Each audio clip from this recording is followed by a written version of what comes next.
Hello বন্ধুরা, আজকে আবারও চলে আসলাম সুন্দর একটি গল্প নিয়ে। তো গল্পের শুরুতেই কেউ আমাদেরকে বলে, আমার নাম সান। আমি জন্মেছি চীনের এক পাহাড়ি অঞ্চলে। ছবির মতো সুন্দর আমাদের সেই ছোট্ট গ্রামটার নাম হচ্ছে ইউনবিন। শীতের সময় বাড়ির ছাদে, গ্রীষ্মের সময় জানালার পাশে বসে থাকলে যে কারো মন কেড়ে নেবে। মনে হবে যেন রূপকথার রাজ্যে বসে আছে। নানুর সাথে শৈশবের পুরো সময়টা কাটিয়েছি। বাড়ির নিচতলায় নানুর ছোট্ট একটি দোকান ছিল। আমার মা বাবা নেই। সেই গ্রামে স্কুল জীবন শেষ করে শহরে চলে আসি। গ্র্যাজুয়েশন কমপ্লিট করে একটা ইন্স্যুরেন্স কোম্পানিতে চাকরি নিই। 6টায় ঘুম থেকে উঠে দৌড়ে দৌড়ে ব্রেকফাস্ট করা, দীর্ঘ সময় সাইকেলে করে অফিসে পৌঁছানো, এভাবেই আমার হাড় ভাঙা খাটুনি করতে হয়। পলিসি টার্গেট পূরণ করতে না পারলেই বসের কথা শুনতে হয়। সেই টার্গেট পূরণ করতে বেশিরভাগ সময় রাস্তায় কাটে। এরপর শেষ বাসে বাড়ি ফিরি। আর কলেজ লাইফে একটা মেয়ের প্রেমে পড়েছিলাম, কিন্তু একদিন কিছু না বলেই সে অন্য শহরে চলে যায়। টেক্সট করে জানায় যদি ভাগ্য সহায় থাকে তাহলে কোনো একদিন আবার দেখা হবে। আর স্মৃতি হিসেবে এই ছবিটা রেখে গেছিল। আর সেদিন রাতে ছিল বসের পার্টি। লেট করে যাওয়াতে সেদিনও আমাকে অনেক কথা শুনিয়েছে। তখন নিজেকে কন্ট্রোল করতে না পেরে আমি বলেছি, কোম্পানির সমস্ত কাজ আমরাই করি, আপনি শুধু তার ফলাফল ভোগ করেন। এরপর সে আমাকে চ্যালেঞ্জ করে যদি আগামী 1 বছরের ভিতরে আমি 1000 পলিসি পূরণ করতে পারি তাহলে সে আমার পায়ে ধরে ক্ষমা চাইবে। সেদিন বিধ্বস্ত অবস্থায় বাড়ি ফিরে মনে হয়েছে নিজেকে আস্তে আস্তে হারিয়ে ফেলছি। তো এখন সান ঘুমিয়ে পড়ে আর দেখানো হয় আমাদের ফ্ল্যাশব্যাক। একদিন গ্রীষ্মের এক সকালে তার নানু তাকে স্কুলে নিয়ে যাচ্ছিল। সে ভ্যানে বসে বসেও পড়তে থাকে। এরপর তার নানু তাকে বলে, এখানে বসেও পড়তে হবে? আমাদের গ্রামটা দেখো কত সুন্দর দেখাচ্ছে। এরপর সে স্কুলে চলে যায়। স্কুলে যখন সবাই আড্ডা দিতে থাকে, সময় পার করছিল, তখনও সে এসে পড়াশোনা করছিল। এরপর ক্লাসে ম্যাডাম বলে, এই মেয়েটার নাম জুহি, সে আমার বোনের মেয়ে। শহর থেকে এসেছে গ্রীষ্মকালটাকে উপভোগ করার জন্য। সে তোমাদের সাথেই কয়েক মাস ক্লাস করবে। এরপর একদিন স্কুল ছুটি হয়। তবে সে তার ক্লাসমেট টিয়ানকে ছিনতাই করতে শুরু করে। সে বলে, আমার আন্টি আজকে স্কুলে আসেনি, আমার 5 টাকার প্রয়োজন। আর সেজন্যই সে ছিনতাই করতে থাকে। এরপর সেখানে চলে আসে সান। সে টিয়ানকে রেখে সানের কাছেও 5 টাকা চায়। সান বলে, আমার কাছে অত টাকা নেই, আমার কাছে আছে শুধু এই খাবারগুলো। এরপর এই খাবার এতটাই শক্ত ছিল যে সে কিছুতেই চিবাতে পারছিল না। তার রাগ দেখে তারা দুজন ভয় পেয়ে যায়। এরপর সান বলে, তুমি চাইলে অন্য কিছু চাইতে পারো। এতে করে জুহি বলে, তুমি আমাকে প্রতিদিন চাইলে সাইকেলে করে বাড়ি দিয়ে আসতে পারো। এরপর থেকে প্রতিদিন ছুটির পরে সান তাকে বাড়িতে দিয়ে আসতো। জুহি জিজ্ঞেস করে, আমরা কি বন্ধু হতে পেরেছি? সান বলে, যতক্ষণ পর্যন্ত তুমি আমাকে না মারো। যদি মারো তাহলে প্রমিস ভেঙে ফেলবো। জুহি বলে, গ্রীষ্মকাল চলে এসেছে, আমি পাহাড়ের চূড়া থেকে এই পুরো গ্রামটা দেখতে চাই, কতটা সুন্দর লাগে। তাই সে তাকে পাহাড়ের চূড়ায় নিয়ে যাওয়ার জন্য অনুরোধ করে। তবে সান বলে সেটা অনেক দূরে আর অনেক উঁচু। তাই জুহি তার সাথে রাগ করে পরের দিন থেকে আর তার সাথে যায় না। এরপর জুহির রাগ ভাঙাতে সান তাকে সেই পাহাড়ের চূড়ায় নিয়ে চলে আসে। জুহি সেই অপরূপ দৃশ্য দেখে মুগ্ধ হয়ে যায়। সান বলে, আমরা সবেমাত্র অর্ধেকটা এসেছি, এখনো অনেক পথ বাকি। জুহি তখন জোনাকি পোকা দেখতে পায়। জুহি চায় তারা আরও কিছুক্ষণ সেখানে থেকে জোনাকি পোকাগুলো কাচের জারে রাখবে। তবে তখনই বৃষ্টি শুরু হয়ে যায়। বৃষ্টির কারণে সাইকেলের নিয়ন্ত্রণ হারিয়ে তখন তাদের অ্যাক্সিডেন্ট হয়ে যাচ্ছিল। এরপর সান বলে, আমি কোনো কাজই ঠিকভাবে করতে পারি না, জানি না শহরে গিয়ে কিভাবে সবকিছু সামলাবো। জুহি বলে, পাহাড়ের চূড়ায় যেতে পারিনি তো কি হয়েছে, পাহাড় থেকে গ্রামের সৌন্দর্য তো দেখতে পেরেছি, তোমার সাথে সুন্দর সময় কাটিয়েছি, তুমি আমার বেস্ট ফ্রেন্ড, তাই তুমি কখনই তোমার নিজের প্রতি বিশ্বাস হারাবে না। আর আমি এক রোগে আক্রান্ত, চিকিৎসার জন্য আগামীকাল শহরে চলে যাচ্ছি। সান বলে, আমি তোমাকে একটু উপহার দিতে চাই। এরপরের দিন সান চলে যায় জুহির আন্টির বাড়িতে। তবে আন্টি জানায় যে জুহির মা এসে তাকে নিয়ে গেছে। জুহি অনেকক্ষণ অপেক্ষা করেছিল তোমার জন্য, অনেক কান্নাও করেছিল, বলেছিল তুমি তার জন্য উপহার নিয়ে আসবে। সে আরও জানিয়েছে যে তোমার সাথে কাটানো ওই গ্রীষ্মকালটা সে কখনোই ভুলবে না, তোমাকে আর গ্রামকে সে কখনোই ভুলতে পারবে না। জুহির জন্য সে গতকাল রাতে আবারও গিয়েছিল সেই পাহাড়ে, সেই জোনাকি পোকাগুলো কাচের জারে রাখার জন্য। এরপর আমরা দেখতে পাই যে সান ভালো একটি কলেজে চান্স পায় আর শহরে চলে যায়। সেখানে গিয়ে ভার্সিটিতে একটা মেয়ের প্রেমে পড়ে আর পার্টি হিসেবে ইন্স্যুরেন্স কোম্পানিতে চাকরি করে। তবে এক পর্যায়ে মেয়েটা তাকে ছেড়ে চলে যায়। এই নিয়ে সে প্রচণ্ড হতাশ হয়ে পড়েছিল। আর এখানে গল্পটা ফ্ল্যাশব্যাক থেকে বর্তমানে চলে আসে। সে ঘুম থেকে উঠে বুঝতে পারে যে সে তার নানুর বাড়িতে আছে। এরপর সে চিৎকার করে বলতে থাকে যে এখানে আমি কিভাবে আসলাম। তখন তার নানু ওয়াং তাকে বলে যে আগে শাওয়ার নিয়ে চলে এসো, তারপর লাঞ্চ করতে আসবে। তবে সান ওয়াশরুমে ঢুকে বলে আমাকে এক্ষুনি ফিরে যেতে হবে। এই শুনে তার নানু তাড়াতাড়ি তার জামা কাপড়গুলো চুরি করে নেয়। এটা বুঝতে পেরে সে লাগেজ নিয়ে পালিয়ে যায়। তখন সান জিজ্ঞেস করে কে তুমি। সে কোনো উত্তর না দিয়ে তার নানুকে ডাক দেয়। এরপর দেখা যায় তারা দুজন মিলে সানকে বেঁধে ধরে রেখেছে।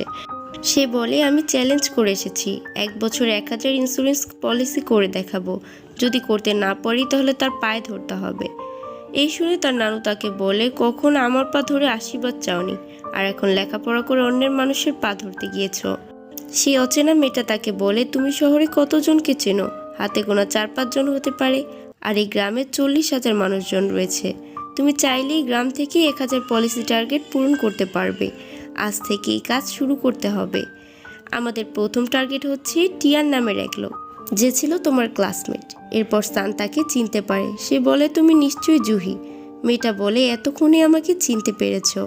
সান বলে তুমি বলেছিলে তোমার একটা রোগ আছে, তুমি এতদিনে ভেবেছিলে মারা গিয়েছ, এখন দেখি তুমি পুরো সুস্থ। এটা শুনে জুহি তাকে মারতে শুরু করে। সে বলে আমি বহুবার চেষ্টা করেছিলাম তোমার সাথে দেখা করতে, কিন্তু তুমি আসোনি, কারণ তোমার গার্লফ্রেন্ড রেগে যাবে। এরপর রুমে এসে তার ছোটবেলার বইপত্র আর ছবি দেখে সান ইমোশনাল হয়ে যায়। এমনকি জামা কাপড় আর ব্ল্যাকবোর্ড লেখাগুলোও ছিল ঠিক আগের মতো, যেমন 2 বছর আগে ছিল। তার নানু সবকিছুই সযত্নে রেখে দিয়েছে। এরপর সে তার নানুকে বলে যে সে সিদ্ধান্ত নিয়েছে এখানে থেকেই 1000 পলিসি পূরণ টার্গেট করবে। এরপর দিন তারা প্রথম পলিসি করার জন্য বেরিয়ে যায়। টিয়ানের ওয়ারহাউসের সামনে এসে দরজা ধাক্কা দেয়। তখন মাউজি নামের এক ছেলেকে বের করে দেওয়া হয় আর বলে ভবিষ্যতে টাকা নিয়ে জুয়া খেলতে আসবে। সে তাদেরকে ধাক্কা দিয়ে চলে যায়। এরপর তারা ওয়ারহাউসের ভিতরে ঢুকে। সেটা ছিল অবৈধ আতশবাজির একটি কারখানা। এরপর সান তার বন্ধু টিয়ানকে নাম ধরে ডাকতেই টিয়ান প্রচণ্ড রেগে যায়। সে বলে আমাকে মিস্টার টিয়ান বলে ডাকবে, এই সমস্ত ফালতু পলিসি করার সময় আমার নেই। এই বলে তাদেরকে বের করে দেওয়ার জন্য সিকিউরিটি ডাকে। দেখা যায় তারাও ছিল সানের ক্লাসমেট। তারা বহু বছর পর সানকে দেখে আর টিয়ানকে বলে আমাদের দুজনকে আজকের জন্য ছুটি দিন, আমরা সানকে নিয়ে পার্টি করতে চাই। এই শুনে টিয়ান অনেক রেগে যায়। এতে সান উল্টো তার উপর রেগে গিয়ে বলে নিজেকে হিরো ভাবা বন্ধ করো, তুমি একজন অবৈধ ব্যবসায়ী। এই বলে তার মুখের ওপর বারবার নাম ধরে ডাকে। সেদিন তারা ফেরার পথে টিং নামের একটা মেয়ের সাথে দেখা হয়। মেয়েটি কথা বলতে পারতো না, তবে সে ছিল একটি ম্যাসাজ পার্লারের মালিক। সে তাদেরকে মেসেজ দেওয়ার জন্য সেখানে ইনভাইট করে। তখনই তার ভাই মাউজি সেখানে চলে আসে।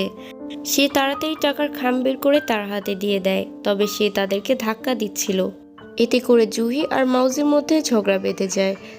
আর তার বোন তাকে থামাতে আসলে তার বোনকে সে ধাক্কা দিয়ে ফেলে দেয়। যাওয়ার সময় বলে বাবা মা মারা যাওয়ার আগে এই দোকানটা আমাদের দুজনকে লিখে দিয়ে গেছে, তাই যত দ্রুত সম্ভব এটা বিক্রি করে অর্ধেক টাকা আমাকে দিয়ে দাও। এরপর তারা লাঞ্চ করতে চলে আসে। প্রচণ্ড ক্ষুধার্ত থাকায় তারা দ্রুত সব খাবার শেষ করে ফেলে। ঠিক তখনই কিউ নামের একটা ছোট্ট মেয়ে জুহিকে মা বলে ডাকে। এই শুনে সান জুহিকে বলে তোমার হাজবেন্ডের নাম কি? তখন কিউ সানকে বাবা বলে ডাকে। এই শুনে পাশের লোকজন বলে এই আর নতুন কি, কিউ প্রত্যেকদিন নতুন কাউকে ধরে চাউমিন খাওয়ার জন্য, আজকে এদেরকে ধরেছে। এইদিকে কিউ তার ইমোশনাল টেকনিক ব্যবহার করে বলে তোমার মেয়ে না খেয়ে আছে, তাকে কিছু খেতে দাও। এরপর খাওয়া শেষে তাকে কোথাও নিয়ে যাচ্ছিল। সান বলে তোমাকে নিয়ে যাচ্ছি কিছু উপহার কিনে দেওয়ার জন্য, কিন্তু কিউ মনে মনে বলে এটা তো পুলিশ স্টেশনের রাস্তা, তারা নিজেরাই নিজেদের বিপদ ডেকে আনছে।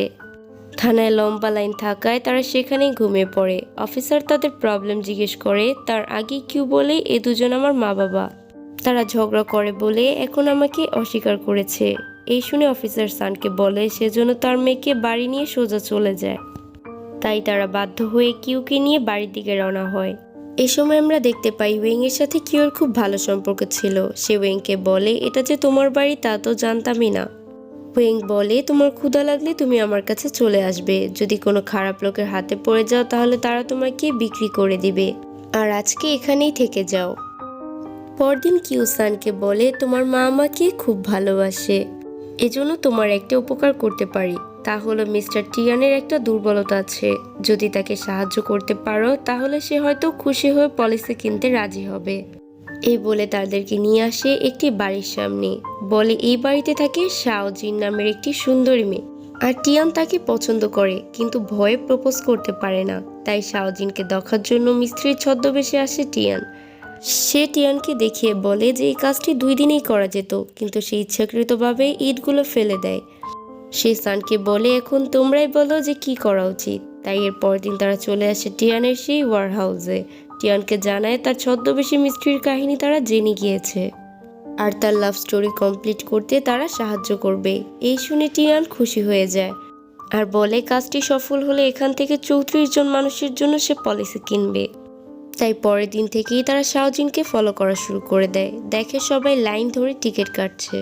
কয়েকদিন পর গ্রামে একটি ফেস্টিভ্যাল রয়েছে, তার জন্য আগে থেকেই টিকিট কিনে রাখতে হয়।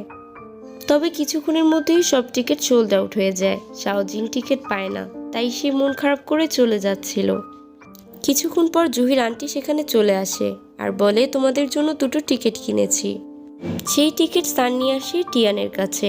টিকিটের বিনিময়ে টিয়ান নিজের জন্য একটা পলিসি কিনে ফেলে আর বলে এভাবে কাজ করে যাও, তাহলে আরও পলিসি কেনার ব্যবস্থা করব। তো এর পরের দিন দেখা যায় টিয়ান শাওজিনের সাইকেল পরিষ্কার করছে। তখন শাওজিন সেখানে চলে আসে। তাকে দেখে টিয়ান ভয়ে দৌড়ে পালায়। শাওজিন তখন তাকে ডাক দেয়। টিয়ান তাকে ফেস্টিভ্যালের টিকিট উপহার দিয়ে দৌড়ে পালিয়ে যায়। এরপর ফেস্টিভ্যালের রাতে টিয়ান তাকে প্রপোজ করার জন্য চলে আসে। সে ফুল এবং টিকিট নিয়ে অপেক্ষা করছিল শাওজিনের জন্য। অপরদিকে সান, জুহি ও কিউ আড়ালে সেগুলো দেখছিল। কিছুক্ষণ পর শাওজিন চলে আসে। এরপর সে বলে গত 2 বছর ধরে বাড়ির সামনে, রাস্তার ধারে সব জায়গায় আমাকে ফলো করেছ। আমি সব কিছুই দেখেছি। তোমার এসব পাগলাদের স্বভাব আমাকে প্রেমে পড়তে বাধ্য করেছে। কিন্তু সমস্যা হচ্ছে আমার বাবা মা তোমার এই অবৈধ ব্যবসা পছন্দ করে না। তাই এটাই হচ্ছে আমার প্রথম এবং শেষ ডেট। এটা শুনে টিয়ান তার মায়ের কাছে 10 মিনিট চেয়ে নেয় এবং সোজা দৌড় লাগায় তার ওয়্যার হাউসের দিকে। দৌড়াতে গিয়ে সে সিঁড়ি থেকে পড়ে যায়, রিকশার সাথে অ্যাক্সিডেন্ট করে। এরপরও থেমে থাকে না, সময় কাউন্টিং করে আর সময় শক্তি দিয়ে সে সেখানে দৌড়ে যায়। ওইদিকে সবাই যখন ফেস্টিভ্যাল উদযাপন করছিল তখন দেখে আকাশে অনেক আতশবাজি ফুটছে। আসলে সেগুলো টিয়ানের সেই অবৈধ আতশবাজি ছিল, আর টিয়ান সব কিছু পুড়িয়ে দেয়। এরপর ফিরে এসে হাঁটু গেড়ে বসে পড়ে। সে বলে আমি শুধুমাত্র শাওজিনকে চাই, তার জন্য কোটি টাকার ব্যবসা শেষ করে দিয়েছি। এই শুনে শাওজিনও তার পাশে বসে পড়ে। বলে আমি এই মানুষটাকে চাই যে আমার জন্য সব কিছু করতে পারে। শেষমেশ তার বাবা মা রাজি হয়ে যায়। এরপর বেশ কিছুদিন কেটে যায়। ধীরে ধীরে তার পলিসি বিক্রি বাড়তে থাকে। এখন জুহি আর কিউ বেশিরভাগ সময় তাদের বাড়িতেই কাটায়। একদিন সে টিংয়ের মাসাজ পার্লারে যাচ্ছিল তার কাছে পলিসি বিক্রি করতে। তখন দেখা যায় একটা লোক টিংকে খুব পছন্দ করে, তার জন্য উপহার কিনে নিয়ে আসে। তখন মাউচি এসে দোকান ভাঙতে শুরু করে। লোকটা বলে তোমার বোন দিনরাত পরিশ্রম করে সব জমানো টাকা তোমাকে দেয় যেন তুমি ভালো থাকো, এরপরও কেন ভাঙচুর করছো? তখন টিং তাকে থামিয়ে জলদি টাকা নিয়ে আসে। মাউজি বলে 1 সপ্তাহের মধ্যে দোকান বিক্রি করতে হবে। আর এইদিকে টিং পলিসি করতে রাজি হয়ে যায়। তবে পলিসিটা করবে তার ভাই মাউজির নামে। একটা নির্দিষ্ট পরিমাণ টাকা সে জমা করবে। সেই টাকা থেকে প্রতি মাসে ভালো একটা প্রফিট পাবে মাউজি। সান বুঝতে পারে টিং চাইলেই যে কোনো সময় দোকানটা বিক্রি করে দিতে পারে। এতে করে তার ভাই তাকে আর বিরক্ত করবে না। তবে সে ইচ্ছে করেই দোকানটা বিক্রি করছে না, কারণ প্রতি মাসে টাকা নিতে আসলে সে তার ভাইয়ের মুখটা দেখতে পারে। এজন্যই সে দিনরাত এত কষ্ট করে প্রতি মাসের খরচ জোগায়, তবুও সে দোকানটা বিক্রি করে না। এরপরে আমরা দেখতে পাই সান চলে আসে মাউজির সিগনেচার নিতে। তখন মাউজি বলে যে সে বাড়িটা বিক্রি করে দিলে সব ঝামেলা মিটে যায়, তা না করে প্রতি মাসে আমার হাত খরচ দিচ্ছে। সান তখন বলে সে তোমার বড় বোন, নিজ হাতে তোমাকে বড় করেছে। তখন তার বন্ধুরাও সাথে বলে দোকানটা বিক্রি করে দেওয়াই ভালো হবে, কারণ ম্যাসাজ পার্লারে অনৈতিক সব কাজও হয়ে থাকে। এই শুনে মাউজি রেগে গিয়ে তাদেরকে মারধর শুরু করে দেয়। সেই ভিড়ের মধ্যেই সানের মাথায় আঘাত লাগে। প্রাথমিক চিকিৎসা দিয়ে তাকে ছেড়ে দেওয়া হয়। কিউ বলে বাবা তুমি আমাকে এবং মাকে ছেড়ে চলে যেও না।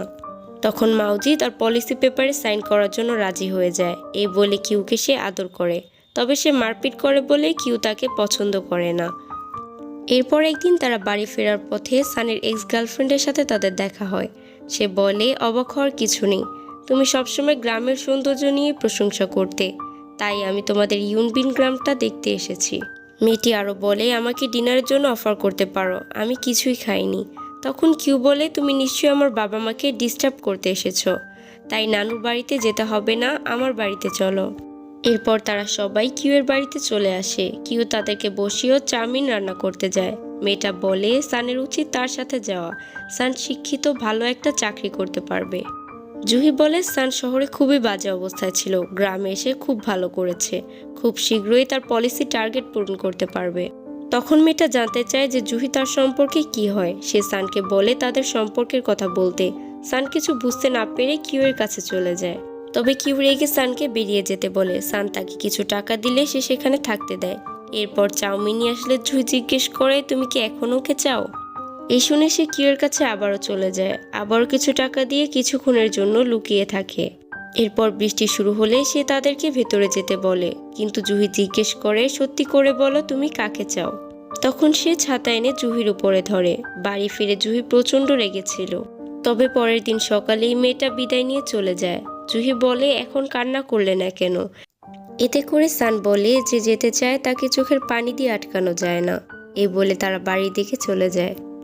এরপর থেকে জুহি তার পাশেই থাকে, আর সানও ধীরে ধীরে 1000 পলিসির দিকে এগিয়ে যায়। সে যখন ঘুমিয়ে থাকে তখন জুহি তার দিকে অবাক দৃষ্টিতে তাকিয়ে থাকে। এরপর রাতের বেলা একদিন তার নানু তাদেরকে নিয়ে সেলিব্রেট করে, তাদেরকে প্রমিস করতে বলে, আর বলে, আমি চাই সান এই গ্রামেই থাকুক, এটাই তার শেষ ঠিকানা। আর তা না পারলেও প্রতি গ্রীষ্মে যেন গ্রামে ঘুরতে আসে। সে কোনো এক সময় এই গ্রামেই ফিরে আসবে। এছাড়া প্রতি গ্রীষ্মে তার নানুকে দেখতে অবশ্যই আসবে। এর কিছুদিন পরই আবার টিংয়ের সাথে তার সেই কাস্টমারের বিয়ে হয়ে যায়। সে তার দোকানটা ভাইকে লিখে দিয়েছে, নতুন এক শহরে গিয়ে নতুন করে জীবন শুরু করবে। সানের নানু আসতে লেট করেছিল, তাই সে তাকে কল করে জলদি আসতে বলে। ওয়েং জানায় সে টাকা উঠিয়ে জলদি আসছে। সেই ব্যাংকে জব করতো শাওজিন। সে সানের পলিসি সম্পর্কে একজনকে বলছিল। তখনই ইয়ং সেখানে চলে আসে, আর এখানেও আবর্জনা এনে বলে, এগুলো রেখে দাও, আমার মেয়ের স্কুলের ফিস জমা দিতে হবে। শাওজিন তাকে বাহিরে নিয়ে যাচ্ছিল। এরপর সে একটা ধারালো কুঠাল বের করে টাকা দিতে বলে। এরপর সে একটি পাথরে হাত ঘোরাতে থাকে। দুর্ঘটনাবশত শাওজিনের গায়ে সেই কুঠারের আঘাত লেগে যায়। তখন পুলিশ এসে ইয়ংকে গুলি করে দেয়। আর এই সব কিছু লাউড স্পিকারে শুনছিল সান। ইয়ং এর মৃত্যুর খবর শুনে সে জলদি সেখানে চলে যায়। তখন আমরা জানতে পারি কিউ আসলে ইয়ং এর মেয়ে। বাবার মৃত্যুর পরে সে একদম ভেঙে পড়েছিল। তাকে সে অ্যাডপ্ট করে তার মেয়ে বানাতে চেয়েছিল, যেহেতু সে অবিবাহিত তাই সেটা সম্ভব হয়নি। এজন্যই তাকে চিলড্রেন্স হোমে রেখেছি, সেখানে ভালো করে দেখাশোনা এবং পড়ালেখা হবে। ওইদিকে মাউজি জানতে পেরেছে তার বোন কয়েক বছর আগেই দোকানের মালিকানা তার ভাইয়ের নামে করে দিয়েছে। জুয়া খেলে সব টাকা নষ্ট করে ফেলবে, তাই এতদিন কাগজপত্রগুলো দেয়নি। এদিকে আমরা দেখতে পাই যে শাওজিন মোটামুটি সুস্থ হয়ে গিয়েছে, তবে তার চেহারাটা আগের মতো নেই। টিয়ান বলে, এই দাগের কারণে তোমাকে আরো বেশি সুন্দর লাগছে। শাওজিন তখন বুঝতে পারে এই মানুষটাকে কখনোই হারানো যাবে না, সে হচ্ছে অমূল্য। দেখতে দেখতে শীতকাল চলে আসে। শান এখনো তার টার্গেট পূরণ করতে পারেনি, তবে হঠাৎ করেই তার নানু অসুস্থ হয়ে যায়। রিপোর্টে দেখা যায় তার ব্রেন টিউমার হয়েছে। এ সময় গল্পটা আবার চলে যায় ফ্ল্যাশব্যাকে। ডক্টর বলে, আপনার হাতে বেশি সময় নেই, পরিবারের লোকজনকে খবর দিন, তাদের সাথে সময় কাটান। এরপর তার নানু বেরিয়ে পড়ে শহরের উদ্দেশ্যে, আর কয়েকজনকে ঠিকানা জিজ্ঞেস করে সানের বাড়ি খুঁজে পায়। তার রুমে গিয়ে দেখে সে মাতাল হয়ে পড়ে আছে, অর্থাৎ সেদিনই তার গার্লফ্রেন্ড তাকে ছেড়ে চলে যায়। আবার বসের সাথে ঝগড়া করে সে ড্রিঙ্কস করে এসেছিল। মাতাল অবস্থায় সান বলতে থাকে, আমি হেরে গিয়েছি, ধীরে ধীরে নিজেকে হারিয়ে ফেলেছি। এরপর ওয়েং তার ব্যাগগুলো নিয়ে আসে, তারপর সানকে পিঠে করে নিয়ে আসে। সান বলতে থাকে, আমি একদম একা হয়ে গিয়েছি, নানু ছাড়া আমার আর কেউ নেই, সে সুস্থ থাকুক, অনেক দিন বেঁচে থাকুক। 2 বছর হলো তাকে দেখিনি, তবে এবার যাব। তার এই অবস্থা দেখে তার নানু প্রচণ্ড কষ্ট পায়। এবার গল্পটা বর্তমানে চলে আসে, হয়তো আর অল্প কয়েকটা দিনই তার নানু বেঁচে থাকবে। সে সময় সে সানকে বলে, তোমার নানুর হাতে সময় নেই, তোমার পাশে আর থাকতে পারবো না, আশা করি তোমরা খুব সুন্দর জীবন কাটাবে। এরপর সে মারা যায়। তার মৃত্যুতে সান একদম ভেঙে পড়ে। এরপর তাদের রীতি অনুযায়ী সে লেন্টেন নিয়ে চলে আসে পাহাড়ের চূড়ায়। তার নানুর সাথে কাটানো সমস্ত স্মৃতিগুলো মনে করতে থাকে। আর চিৎকার করে বলতে থাকে, তুমি এক মিথ্যাবাদী মহিলা, সারা জীবন আমার জন্য পরিশ্রম করে গিয়েছ, কিন্তু শেষ সময় আমাদের কাছে পেয়েও নিজের মনের কথাগুলো বলে যাওনি। হাসি মুখে ক্যান্সার নিয়ে ঘুরে বেড়ালে। তখন জুহি এসে কম্বল নিয়ে চলে আসে। তারা সারা রাত পাহাড়ের চূড়াই কাটিয়ে দেয়। জুহি লক্ষ্য করে সান ঠিকভাবে খাওয়া দাওয়া করছে না, তবে সে নিয়মিত খাবার নিয়ে আসতো। কিছুদিন পর শীত শেষ হয়ে বসন্ত শুরু হয়ে যায়। জুহি তাকে বাহির থেকে ডাকে, বলে দরজা খুলবে না, তোমাকে দেখলেই নিজেকে সামলাতে পারবো না। কয়েকদিন পর আমার শেষ সার্জারিটা করা হবে, বেঁচে থাকার সম্ভাবনা খুবই কম। মা বলেছিল আমি যা ইচ্ছা করতে পারি, তাই শেষবারের মতো তোমার খোঁজে গ্রামে চলে এসেছিলাম। নানু বলেছিল তুমি আমার জন্য জোনাকি ধরে এনেছিলে, তাই সেই খালি জারটা আমি নিয়ে গেলাম। বেঁচে থাকলে আবারও ইউনবিনে ফিরে আসব, তোমার সাথে গ্রামের আনাচে কানাচে ঘুরে বেড়াবো, তোমাকেই বিয়ে করব। প্রমিস করো নিজের খেয়াল রাখবে আর আমাকে কখনোই খুঁজতে যাবে না। যদি গিয়ে দেখো আমি আর নেই তাহলে খুব কষ্ট পাবে। সান তাকে প্রমিস করে যাই হয়ে যাক না কেন সে নিজের খেয়াল রাখবে। এরপর কেটে যায় কয়েক মাস। সান 1000 পলিসি টার্গেট পূরণ করতে পেরেছে। সে প্রমোশন পেয়েছে। একদিন শপের পক্ষ থেকে একটা কেক উপহার দেওয়া হয়। মেয়েটা বলে আজ গ্রীষ্মের প্রথম দিন, সে উপলক্ষে এটা ফ্রিতে দেওয়া হলো। গ্রীষ্মের কথা শুনে তার নানুর কথা তার খুব মনে পড়ে যায়। তাই গ্রামে ফিরে যায় আর এক টেপ রেকর্ডারটা খুঁজে পায়, যেটা জুহি তার নানুকে দিয়েছিল। তার নানু তার জন্য একটা ভয়েস রেকর্ড করে রেখেছে। তাকে নিজের খেয়াল রাখতে বলেছে আর বলেছে যাতে বেশি মন খারাপ না করে। আর সানের মা যদি কখনো ফিরে আসে তাহলে সান যেন তাকে গ্রহণ করে নেয়। এরপর সান চলে যায় কিয়োর সাথে দেখা করতে। সেদিন ছিল তার স্পোর্টস ডে। সান জুহি ইয়াংয়ের কেউ তাকে সাপোর্ট করেনি, তাই সে মন খারাপ করে বসে আছে। এরপর সে গেমে অ্যাটেন্ড করলেই কিছু দূর গিয়েই পড়ে যায়। দৌড়ে সানের কাছে চলে আসে, বলে তার মা অর্থাৎ জুহি না আসায় সে ঠিকমতো মনোযোগ দিতে পারেনি আর সে স্কুলে থাকতে চায় না, সে বাবা মার সাথেই থাকতে। সান তাকে প্রমিস করে খুব শীঘ্রই তাকে বাড়িতে নিয়ে যাবে। তাই ছোট্ট বাচ্চার প্রমিস রাখতে সে জুহির প্রমিস ভেঙে জুহিকে চলে যায় খুঁজতে। জুহির মা বলে সার্জারির পরে যখন সে অনেক অসুস্থ ছিল তখন সে বিশ্রাম না নিয়ে একটা ছবি আঁকত। ছবিটা নাকি সে কয়েক বছর ধরেই আঁকার চেষ্টা করছে। শেষমেশ ছবিটা সে এঁকে ফেলে। বলেছে তুমি ছাড়া এই ছবির গুরুত্ব কেউ বুঝতে পারবে না। সান যখন ছবিটার দিকে তাকিয়ে তাদের শৈশবের কথা মনে করছিল, কিছুক্ষণ পরে জুহি এসে তাকে ডাক দেয়, অর্থাৎ তার সার্জারি সাকসেসফুল হয়ে গিয়েছিল। আর এরপর আমরা দেখতে পাই তারা দুজন বিয়ে করে সন্তান হিসেবে কিউকে অ্যাডপ্ট করে নেয়। আর এভাবেই সুন্দর গল্পটার সমাপ্তি ঘটে।